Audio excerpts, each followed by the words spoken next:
बहुत समय पहले की बात है।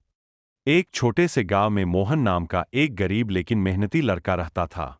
उसके माता पिता नहीं थे और वह मिट्टी के बर्तन बनाकर अपना गुजारा करता था। उसकी झोपड़ी के पास ही एक पुराना पीपल का पेड़ था, जहां वह हर शाम बैठकर सपने देखा करता। एक दिन जब मोहन जंगल से मिट्टी खोदकर ला रहा था, तभी उसकी कुदाल किसी सख्त चीज से टकराई। उसने जमीन खोदी तो वहां एक पुराना मटका दबा हुआ मिला।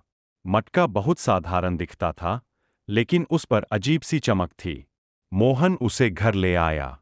रात को जब वह भूखा बैठा था, उसने मजाक में मटके से कहा, काश आज पेट भर खाना मिल जाए। इतना कहते ही मटके से भाप निकलने लगी और देखते देखते गरम गरम खाना बाहर आ गया। मोहन की आंखें हैरानी से फैल गईं। उसने डरते डरते खाना खाया और वह बेहद स्वादिष्ट था। अगले दिन उसने फिर कहा, मटके, मुझे नए कपड़े चाहिए। और सच में मटके से सुंदर कपड़े निकल आए। अब मोहन समझ गया कि यह कोई जादुई मटका है। लेकिन वह लालची नहीं बना। वह सिर्फ जरूरत की चीजें ही मांगता और बाकी समय मेहनत करता। कुछ दिनों बाद गांव में भयानक अकाल पड़ गया। लोग भूख से परेशान थे। मोहन ने सबको बुलाया और मटके से खाना निकालकर सबकी मदद की।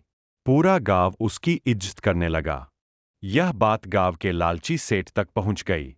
एक रात वह चोरी छिपे मोहन की झोपड़ी में घुसा और मटका चुरा लिया। घर पहुंचकर सेठ ने चिल्लाकर कहा, मटके, मुझे सोना दे। लेकिन कुछ नहीं हुआ। उसने गुस्से में और जोर से कहा। तभी मटके से ढेर सारी मिट्टी निकलने लगी और पूरा घर भर गया। सेठ डर के मारे चिल्लाने लगा।